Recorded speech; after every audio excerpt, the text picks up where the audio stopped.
안녕하세요, 여러분. 오늘 들려드릴 이야기는 은퇴하신 분들이 공감하실 수 있는 현실적인 내용입니다. 35년간 은행 지점장으로 성실하게 근무한 박영수 씨는 65세에 은퇴했습니다. 퇴직금과 연금으로 여유로운 노후를 꿈꿨죠. 하지만 현실은 냉정했습니다. 65세 은퇴자가 새벽 4시 편의점 유니폼을 입고 야간 근무를 시작합니다. 과연 무슨 일이 벌어진 걸까요? 그리고 이 이야기가 어떤 결말을 맞게 될까요? 끝까지 들어보시고 구독과 좋아요도 잊지 마세요. 여러분의 응원이 더 많은 이야기를 만드는 힘이 됩니다. 새벽 4시 편의점 자동문이 삐걱거리며 열린다. 형광등 불빛 아래 65세 박영수 씨가 파란색 유니폼을 입고 들어선다. 35년간 양복만 입어온 그의 어깨는 어색하게 굽어 있었습니다. 어서 오세요. 목소리마저 떨린다. 이 나이에 이런 일을 하게 될 줄 누가 알았겠는가. 3년 전 2021년 12월 은행 지점장실에서 마지막 정리를 마치며 박영수 씨는 가슴이 벅찼습니다.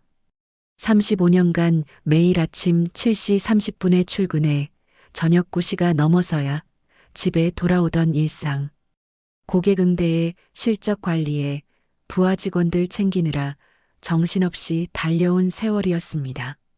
이제 정말 끝이야. 아내랑 여행도 다니고 손주들이랑 시간도 보내고 퇴직금 통장을 보며 흐뭇해했습니다. 3억 2천만 원. 적지 않은 금액이었죠. 거기에 매월 나올 국민연금 180만 원, 퇴직연금 120만 원까지 합치면 월 300만 원. 충분히 여유로운 노후가 가능할 것 같았습니다. 집에 도착하자 아내 정숙 씨가 환한 미소로 맞아주었다. 여보 정말 고생 많았어요. 이제 우리만의 시간이에요. 그날 밤 부부는 오랜만에 진솔한 대화를 나누었습니다. 그동안 미뤄뒀던 제주도 여행, 아들 결혼식 준비, 딸의 전세자금 지원. 하나씩 계획을 세우며 행복한 미래를 그려보았어요. 하지만 현실은 계획과 달랐습니다. 첫 번째 발단은 아들의 결혼이었습니다.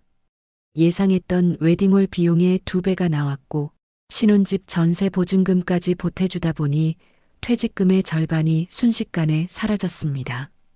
아버지 정말 죄송해요. 나중에 꼭 갚을게요. 아들의 미안한 표정을 보며 박영수 씨는 고개를 저었습니다. 아니야. 아버지 할 일이지 뭘. 내가 잘 사는 게 우리 기쁨이야. 하지만 속마음은 달랐습니다. 이렇게 나가도 괜찮을까? 하는 불안감이 스멀스멀 올라왔습니다. 두 번째 발단은 딸의 육아비였습니다.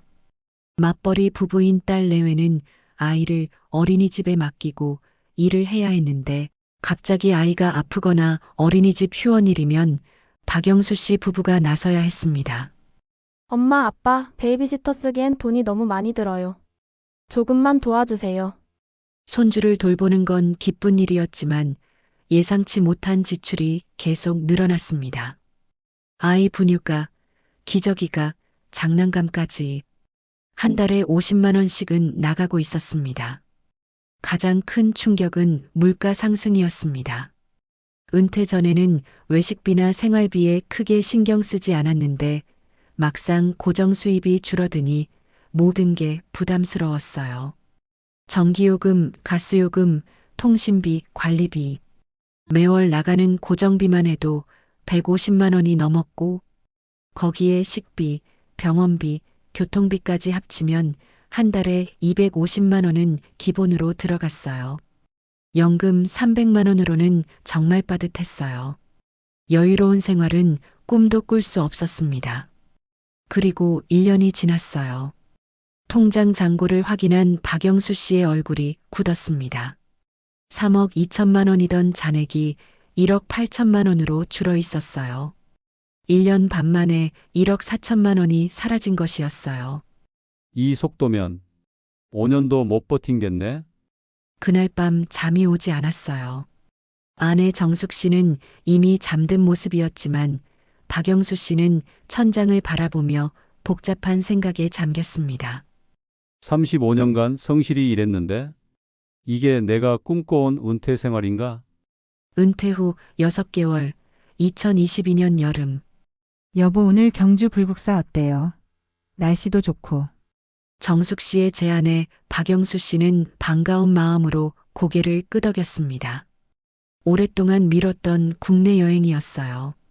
35년간 휴가다운 휴가를 제대로 써본 적이 없었던 그에게는 새로운 경험이었습니다. 불국사 경내를 걸으며 아내와 손을 잡고 다니는 모습은 행복 그 자체였습니다.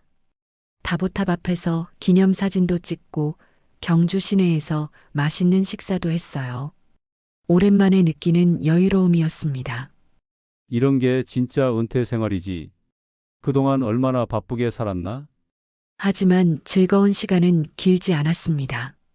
2022년 가을, 아버지 죄송한데 전세 계약 갱신하는데 보증금을 2천만 원 더 올려달래요. 아들의 전화였어요. 전세난 때문에 어쩔 수 없다는 얘기였습니다. 2천만 원이나? 박영수 씨의 목소리에 당황스러움이 묻어났습니다. 네. 이사를 가려고 알아봤는데 어디든 더 비싸요. 정말 죄송해요. 결국 또 적금을 깨야 했어요. 통장 잔고는 더욱 빠르게 줄어들었습니다. 2022년 겨울, 할아버지 너무 아파요.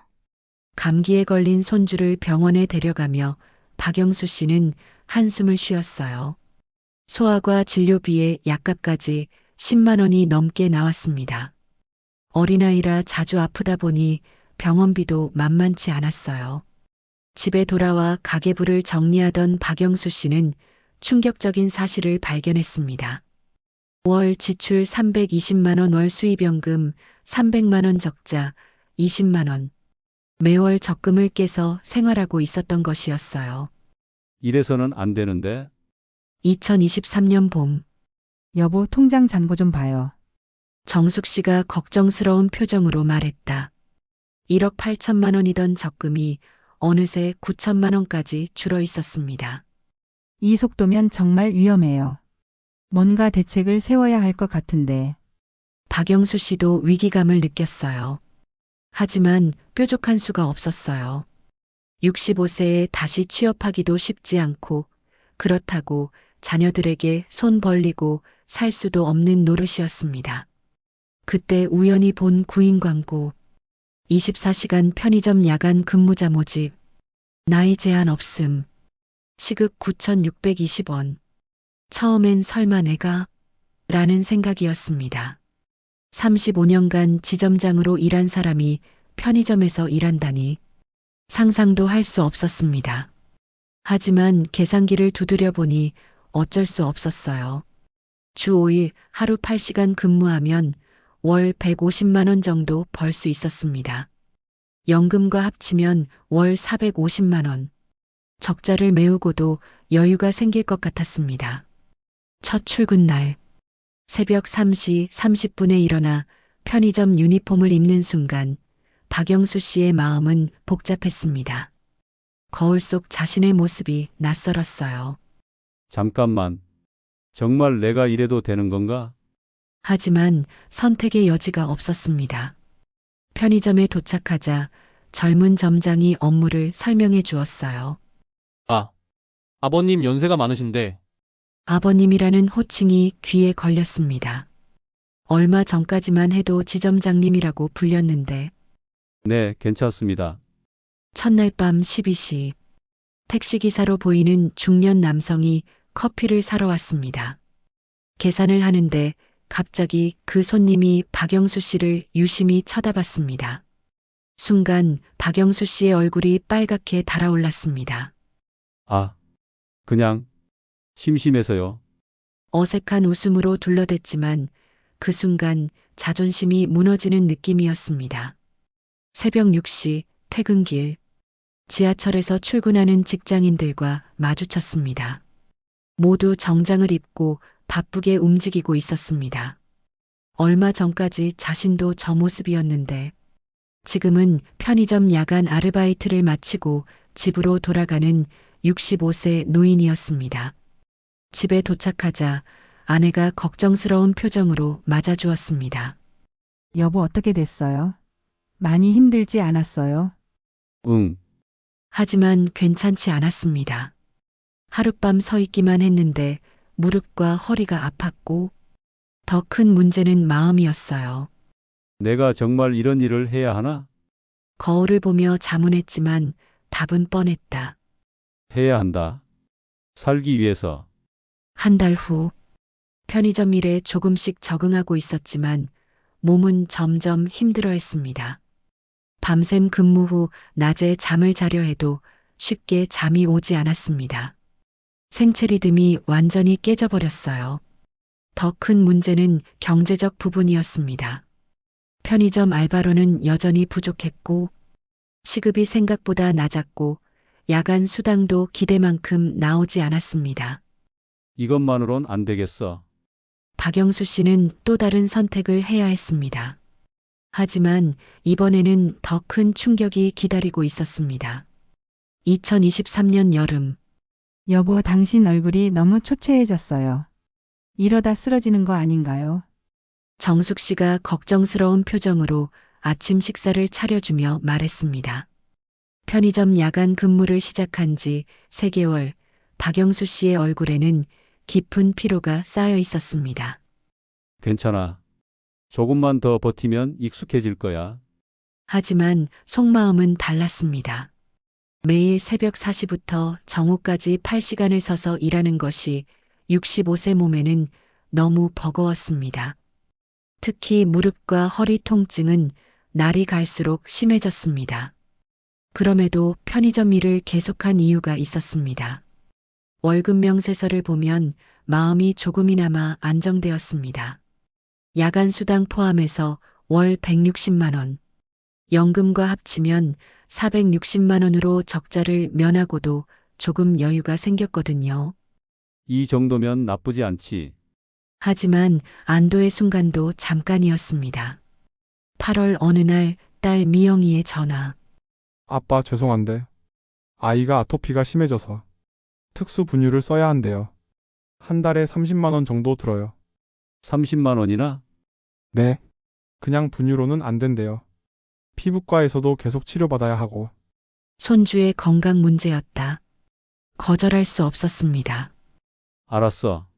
아빠가 도와줄게. 전화를 끊고 나서 박영수 씨는 한숨을 쉬었습니다. 막 안정되나 했더니 또 다른 지출이 생긴 것이었습니다. 그리고 9월 더 큰 충격. 아버지 정말 죄송해요. 회사에서 구조조정이 있어서 제가 권고사직을 당했어요. 아들 준호의 목소리는 침울했습니다. 뭐라고? 권고사직? 네. 재취업할 때까지 생활비 지원을 좀 부탁드려요. 박영수 씨의 머리가 하얘졌습니다. 아들 가족 생활비까지 지원해야 한다는 뜻이었습니다. 얼마나 걸릴 것 같은데? 최소 3개월. 길면 6개월 정도 걸릴 것 같아요. 그날 밤 박영수 씨는 잠을 이룰 수 없었습니다. 편의점 수입으로는 한계가 있었습니다. 뭔가 더 해야 했습니다. 인터넷 구인구직 사이트를 뒤져봤습니다. 65세 이상 가능, 경력 무관이라는 조건으로 검색했습니다. 대부분이 육체 노동이었고 건설 현장, 청소, 경비, 배달. 그 중에서 눈에 띈 것이 있었습니다. 택배 분류 작업. 새벽 6시 오후 2시. 일당 7만 원. 편의점 야간 근무가 새벽 4시에 끝나니까 바로 택배 터미널로 가서 오후 2시까지 일하면 될 것 같았습니다. 하루에 16시간 일하게 되는 건가? 계산해 보니 그랬습니다. 밤 12시부터 새벽 4시까지 편의점, 새벽 6시부터 오후 2시까지 택배 분류, 중간에 2시간 휴식, 첫 택배 분류 근무일, 새벽 6시 거대한 택배 터미널에 도착했습니다. 컨베이어 벨트 위로 끝없이 쏟아지는 택배 상자들. 그것을 지역별로 분류해서 트럭에 싣는 작업이었습니다. 아저씨 여기 처음이세요. 옆에서 일하던 50대 남성이 말을 걸었습니다. 네, 오늘 처음입니다. 나이가 좀 있으신데 괜찮으세요? 일 생각보다 힘들어요. 실제로 그랬다. 택배 상자들이 생각보다 무겁고 8시간 내내 서서 분류 작업을 하는 것은 쉽지 않았습니다. 첫날 오후 2시 택배 터미널 퇴근. 온몸이 아팠습니다. 편의점에서 8시간 서 있다가 바로 택배에서 또 8시간. 65세 몸으로는 한계를 넘어선 듯 했습니다. 지하철에서 집으로 가는 길, 박영수 씨는 거울에 비친 자신의 모습을 보고 놀랐습니다. 완전히 지친 모습이었습니다. 눈은 충혈되어 있었고 어깨는 축 늘어져 있었습니다. 집에 도착하자 아내가 깜짝 놀랐습니다. 여보, 이게 무슨 꼴이에요? 어디서 이런 상처까지 입고. 손등에 택배 상자에 긁힌 상처가 있었습니다. 괜찮아. 좀 바쁜 일이 있어서. 바쁜 일이 뭐길래 이 모양이 돼서 와요. 박영수는 아내에게 택배 분류 일을 시작했다고 말할 수 없었습니다. 걱정만 끼쳐줄 것 같았어요. 그냥 편의점에서 좀 바빴어. 한 달 후, 몸은 점점 망가져 갔습니다. 하루 평균 수면 시간이 4시간도 안 되었어요. 오후 3시에 집에 와서 저녁 11시까지 잠을 자고 다시 편의점으로 출근하는 패턴이었어요. 무릎 통증은 심해졌고 허리도 자주 아팠어요. 손목도 반복 작업 때문에 결리기 시작했습니다. 하지만 수입은 확실히 늘었습니다. 편의점 160만 원, 택배 분류 140만 원, 월 300만 원. 연금까지 합치면 600만 원이었습니다. 통장 잔고를 확인했습니다. 처음으로 적금이 늘어났습니다. 월 100만 원씩 저축할 수 있게 된 것이었습니다. 이 정도면 조금 더 버틸만 하겠어. 하지만 몸의 신호는 점점 위험해지고 있었습니다.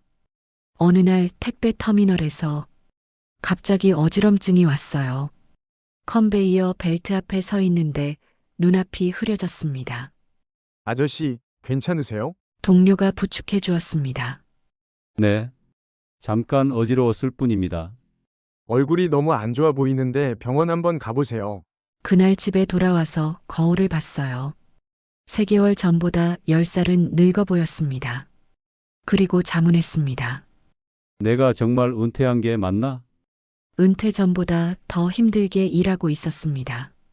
지점장 시절에는 그래도 점심시간이 있었고 주말에는 쉴 수 있었다. 지금은 하루 16시간 일에 주말 휴식도 없었습니다. 이게 내가 꿈꿔왔던 노후인가? 2023년 11월 영수야, 오랜만이다. 고등학교 동창회 단체 카톡방에 메시지가 올라왔습니다. 졸업 후 47년 만에 정식 동창회 모임이었습니다. 11월 25일 토요일 오후 6시 강남역 근처에서 만나자. 다들 꼭 와. 박영수 씨는 스마트폰을 들여다보며 복잡한 심정이었습니다. 가고 싶었지만, 오랫동안 보지 못한 친구들과 옛 이야기도 하고 싶었지만, 하지만 내가 지금 무슨 얼굴로 가나? 편의점 야간 알바에 택배 분류까지 하는 자신의 모습이 부끄러웠습니다. 아내 정숙 씨가 모임에 나가라며 등을 떠밀었어요. 여보, 친구들 만나는 거 좋잖아요. 얼마나 오랜만이에요? 아니야. 바쁜 일이 있어서. 무슨 바쁜 일이요? 토요일 저녁인데. 토요일에도 편의점 일이 있었습니다. 하지만 그보다는 친구들 앞에서 자신의 처지를 드러내기 싫었습니다. 결국 동창회에 참석했어요. 강남역 근처 한정식집. 20명 정도가 모였습니다. 모두들 나이는 들었지만 여전히 반가웠습니다. 야, 박영수. 진짜 오랜만이다. 고등학교 때 반장이었던 김철수가 반갑게 인사했습니다. 너 은행 지점장 했다며? 요즘 뭐하고 지내?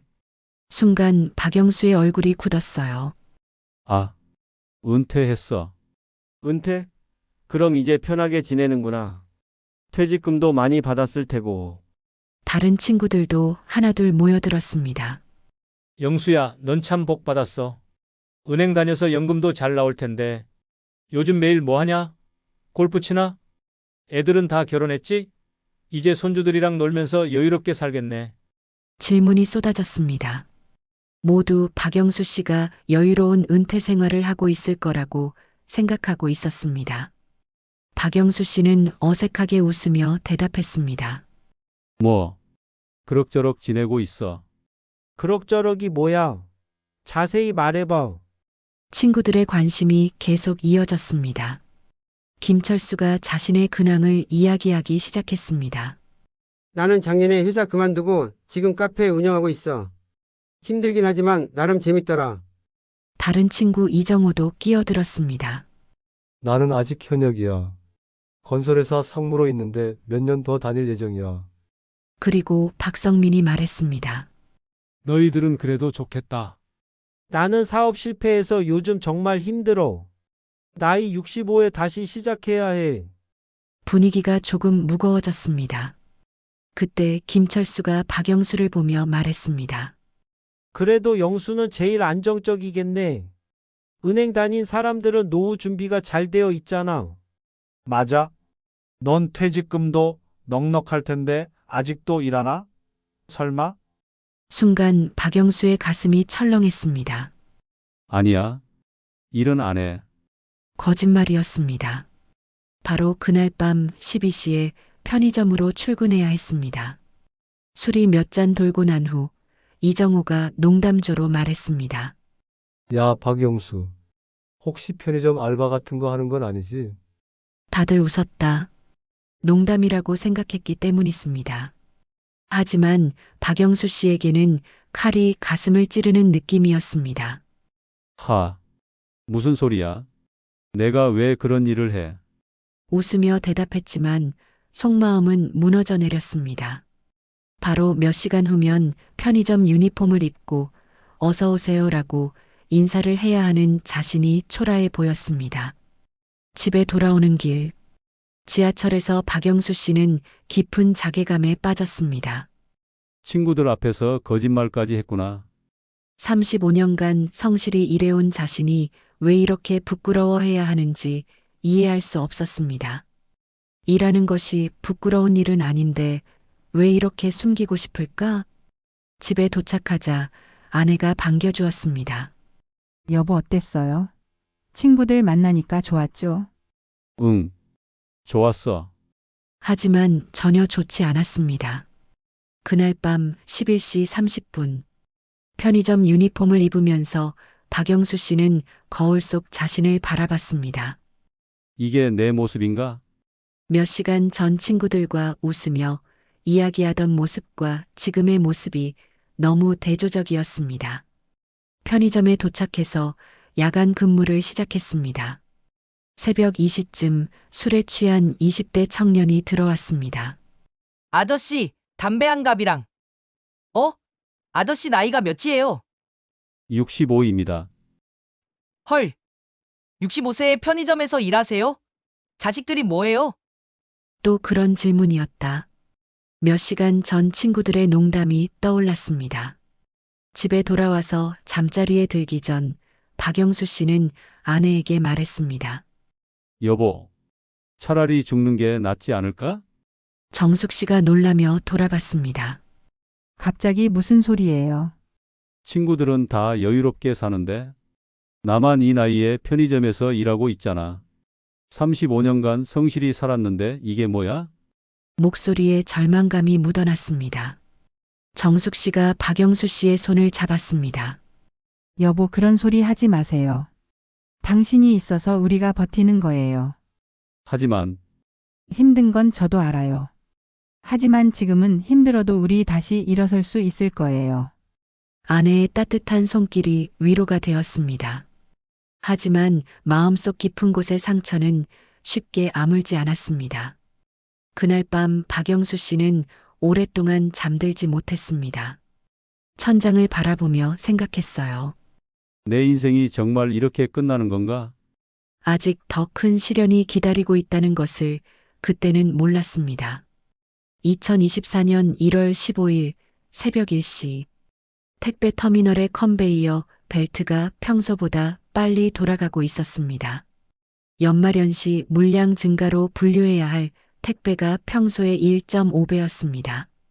아저씨들, 오늘 좀 힘들겠어요. 새벽 4시까지 끝내야 해요.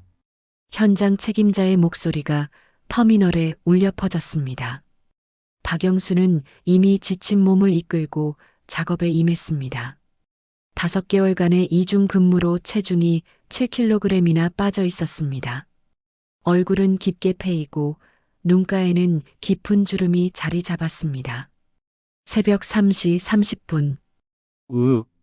갑자기 허리에서 찌릿한 통증이 올라왔습니다. 20kg짜리 대형 택배 상자를 들어 올리려던 순간이었습니다. 아저씨, 괜찮아요? 옆에서 일하던 40대 남성이 급히 달려왔습니다. 괜찮아. 괜찮습니다. 하지만 괜찮지 않았다. 허리가 굳어버린 것처럼 움직일 수 없었습니다. 병원 가셔야 할 것 같은데요? 아니에요. 조금 쉬면 나을 거예요.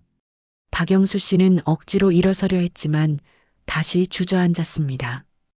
허리 통증이 다리까지 뻗치고 있었습니다. 결국 구급차가 왔습니다.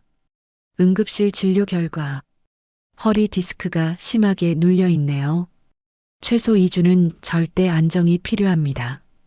의사의 말에 박영수 씨의 얼굴이 하얘졌습니다. 2주요? 그럼 일은 어떻게 해요? 지금 상태로는 일은 꿈도 꾸지 마세요. 더 악화되면 수술해야 합니다. 집으로 돌아오는 택시 안에서 박영수 씨는 절망에 빠졌습니다. 편의점 일도 택배 분류 일도 모두 쉬어야 했습니다. 월 300만 원의 수입이 하루아침에 사라지는 것이었습니다. 기사님, 죄송한데 좀 천천히 가주세요. 허리가 아파서. 집에 도착하자 아내가 깜짝 놀랐습니다. 여보, 이게 무슨 일이에요? 박영수 씨가 허리를 구부린 채 절뚝거리며 걸어오는 모습을 보고 정숙 씨가 급히 달려왔습니다. 허리를 다쳤어. 허리를?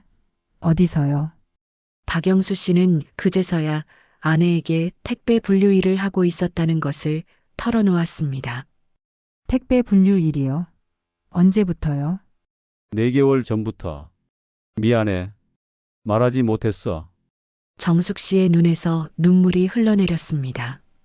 여보, 왜 그런 힘든 일까지? 저한테 왜 말 안 했어요? 걱정 끼칠까봐. 그날부터 박영수 씨는 침대에서 일어날 수 없게 되었습니다. 진통제를 먹어도 허리 통증은 가시지 않았다. 화장실 가는 것도 아내의 도움이 필요했습니다.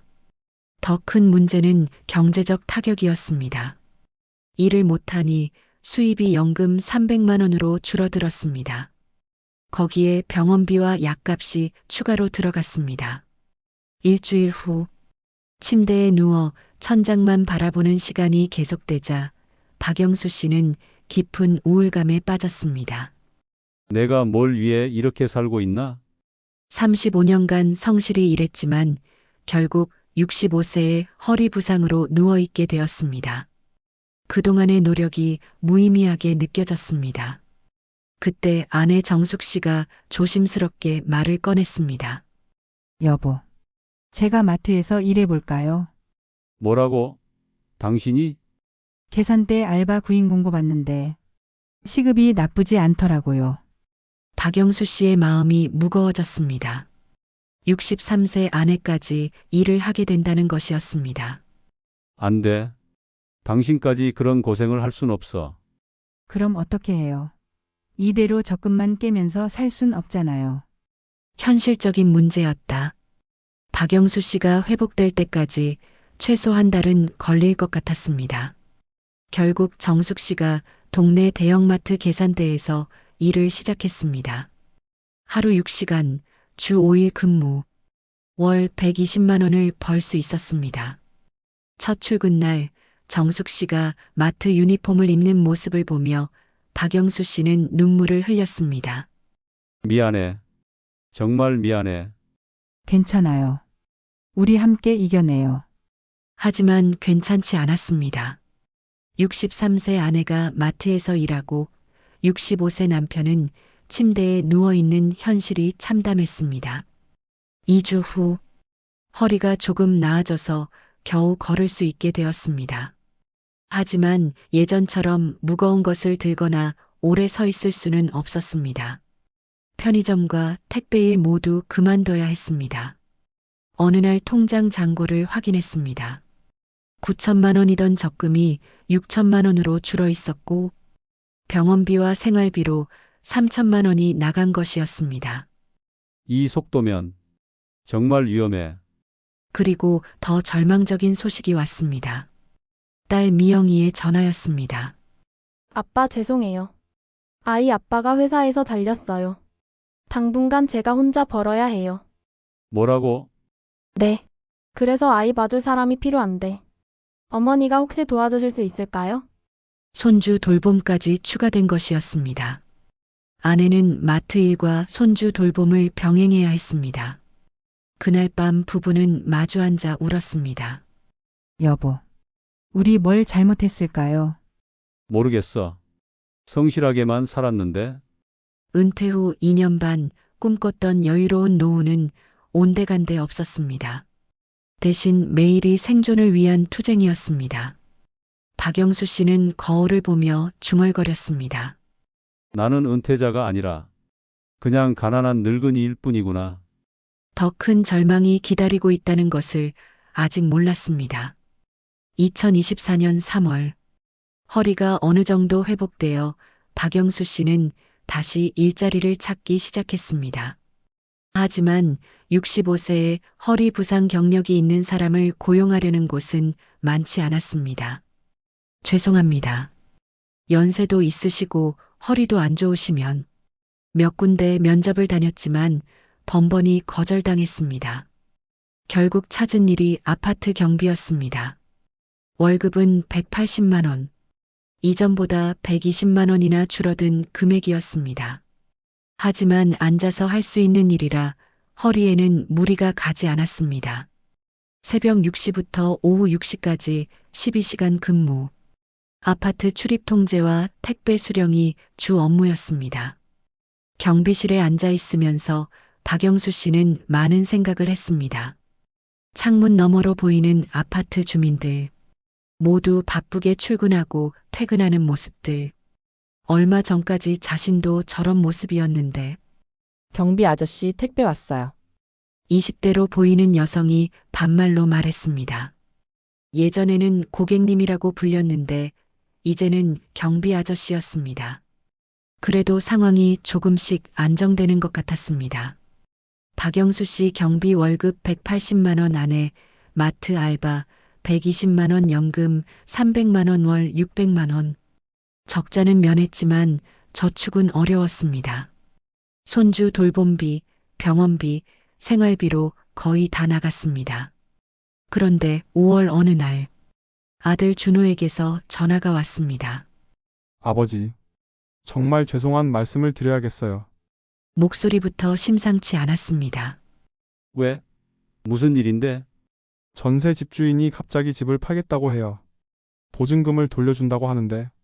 그럼 다른 데로 이사 가면 되잖아. 그게 요즘 전세값이 너무 올라서 현재 보증금으론 비슷한 조건의 집을 구할 수가 없어요. 박영수 씨의 가슴이 철렁했습니다. 얼마나 부족한데? 최소 5천만 원은 더 필요할 것 같아요.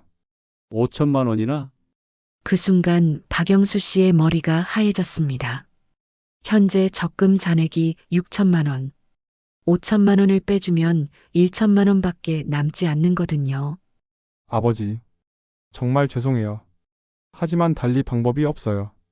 아들의 절박한 목소리가 들렸습니다.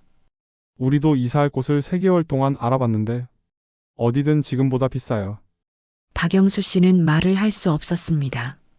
그날 밤 아내와 의논했어요. 여보 어떻게 할까요? 모르겠어. 5천만 원이면 우리 적금이 거의 다 없어져. 하지만 준호네가 집을 잃을 순 없잖아요.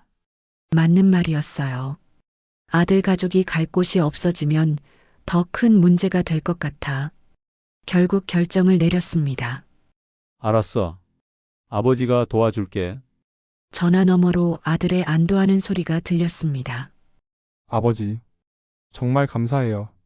평생 잊지 않을게요. 다음 날 은행에 갔어요. 5천만 원 해지하시겠어요? 창구 직원이 확인했습니다. 네. 해지해 주세요. 적금 통장에서 5천만 원이 빠져나가는 순간 박영수 씨는 현기증을 느꼈습니다. 집으로 돌아와 남은 통장 잔고를 확인했습니다. 잔액 1,120만 원.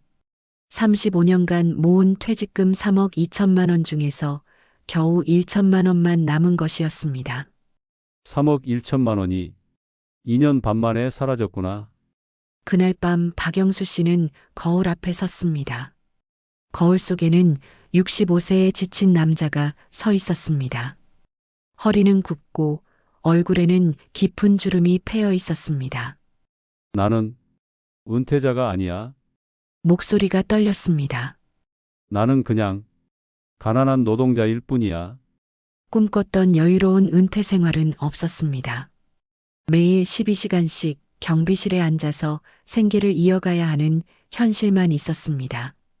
35년간 성실하게 일했는데 결국 이것밖에 안 되나? 거울 속의 자신에게 묻고 있었습니다. 하지만 거울은 대답하지 않았습니다.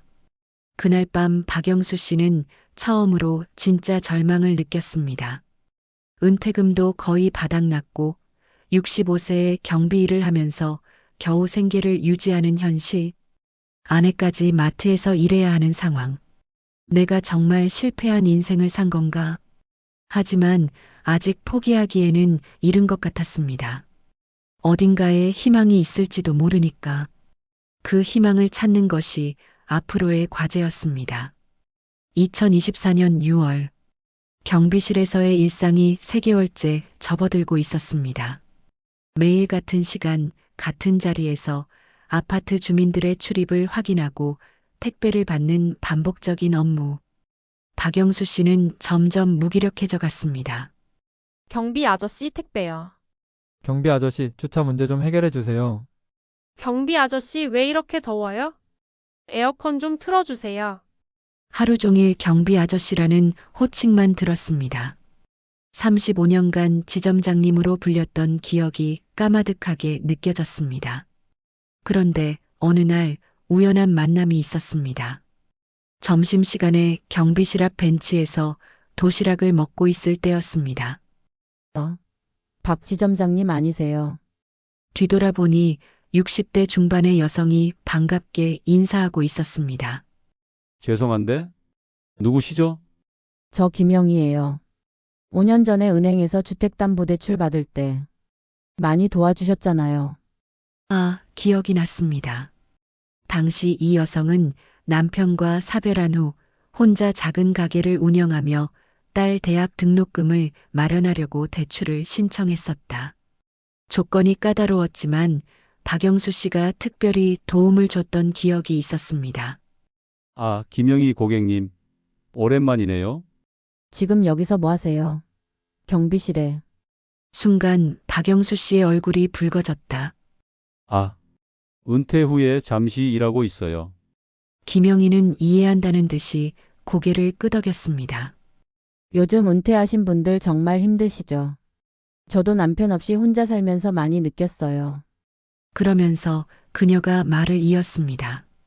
그런데 지점장님 혹시 복지관 같은 데는 가보셨어요? 복지관요? 네. 우리 동네 노인복지관에서 어르신들 일자리 상담도 해주고 여러 프로그램도 있더라고요. 박영수 씨는 복지관에 대해 생각해 본 적이 없었습니다. 복지관은 경제적으로 어려운 사람들이 가는 곳이라고 생각했는데 한번 가보세요. 지점장님 같은 분이면 뭔가 좋은 기회가 있을 것 같은데요. 그런가요?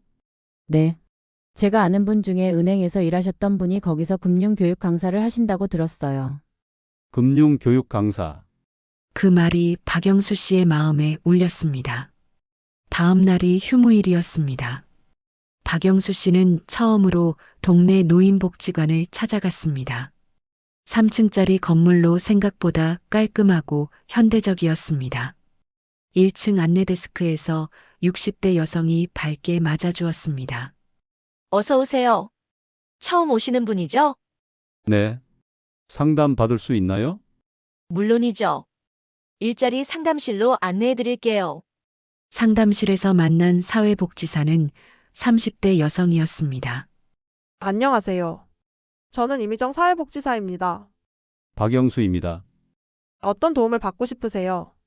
박영수 씨는 자신의 상황을 간단히 설명했습니다. 은행 지점장으로 35년 근무, 은퇴 후 경제적 어려움, 현재 경비 일을 하고 있다는 것까지. 이미정 복지사는 관심 있게 들었습니다. 은행에서 35년이나 일하셨다고요? 어떤 업무를 주로 하셨나요? 고객 상담, 대출 심사, 금융상품 설명. 그런 일들이요. 그럼 금융 관련 지식이 풍부하시겠네요. 혹시 강의 경험은 있으세요? 강의요? 직원들 교육이나 고객 세미나 정도는 했었는데. 완벽해요. 복지사의 목소리에 흥분이 묻어났습니다. 저희가 지금 찾고 있던 분이에요. 어르신들 대상으로 금융교육 프로그램을 운영하려고 하는데 강사가 부족했거든요. 박영수 씨의 눈이 번쩍 뜨였습니다. 금융교육이요? 네. 보이스피싱 예방, 노후 자산관리, 연금 상품 이야기 같은 내용들이에요. 요즘 어르신들이 금융 사기를 많이 당하시거든요. 확실히 필요한 교육이었다. 박영수 씨도 은행에서 일할 때 고령 고객들이 사기를 당하는 경우를 많이 봤었습니다. 근데 제가 할 수 있을까요? 물론이에요. 오히려 현장 경험이 있으신 분이 더 실질적인 도움을 줄 수 있어요.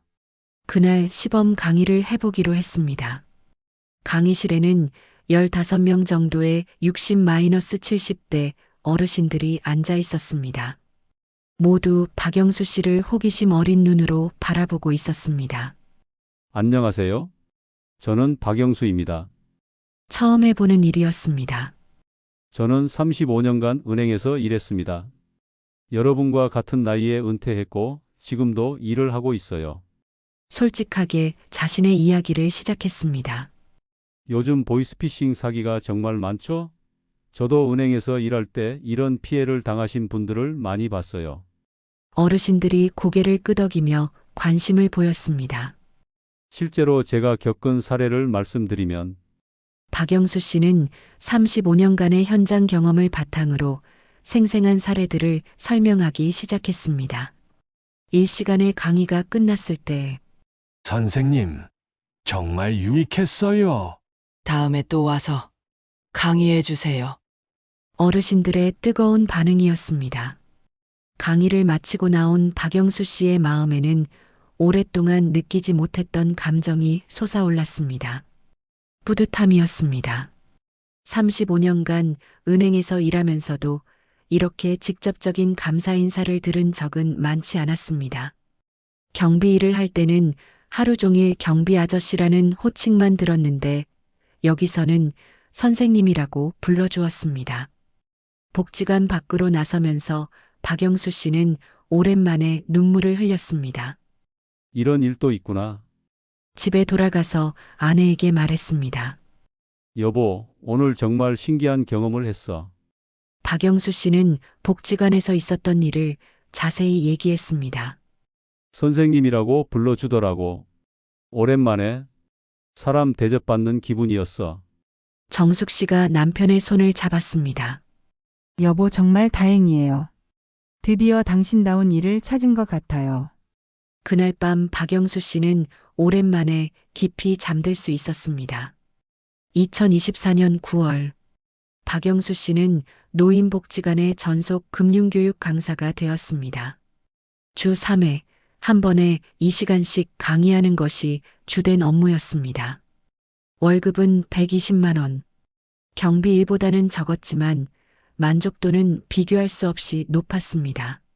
오늘은 국민연금에 대해서 알아보겠습니다. 강의실에는 20명의 어르신들이 진지하게 듣고 있었습니다. 여러분, 국민연금 수급 나이를 몇 살부터인지 아세요? 65세부터죠. 맞습니다. 하지만 조기 수급도 가능해요. 60세부터 받을 수 있는데 박영수 씨의 강의는 늘 실질적이었습니다.